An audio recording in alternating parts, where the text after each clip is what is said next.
So guys आइए दिखाते हैं आज हम आपको यहाँ पर जो लैंड स्लाइडिंग हो रही है, रोड का काम जारी है। अभी देखिए कहाँ से लेकर तकरीबन 500 फीट ऊंचाई पे जो है ये एरिया ख़त्म हो चुका है।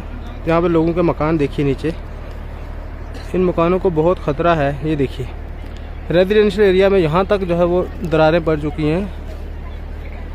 यहाँ पे घर में भी शादी है और हमारे हालिया दिनों में बारिश हुई है।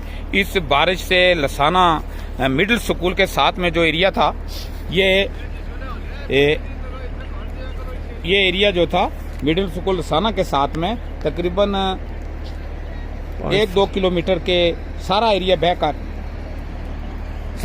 बहकर ये तमाम का तमाम एरिया बैठकर नीचे चला गया। और जिसकी सद में आकर मिडिल स्कूल लसाना भी है, उसके साथ में 3-4 घर हैं जिनमें साबर खान वल्द फैज सैन का मकान आता है, उनके बच्चों का मकान आता है। इन सब को इसकी ये जद में आए हैं। और इन एक शादी थी, शादी की वजह से भी बड़ा यहाँ पर मुसीबत देखने को आई और ये पूरा एरिया जो है ये नीचे बह चुका है। अगर 1-2 दिन बारिश हो रही तो ये तमाम का तमाम एरिया नीचे चला जाएगा और मकान भी तबाह और बर्बाद हो जाएंगे।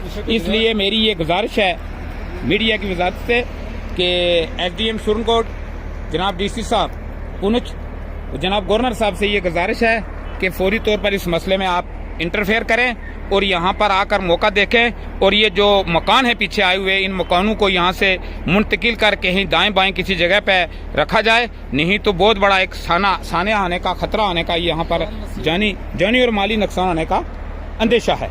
शुक्रिया।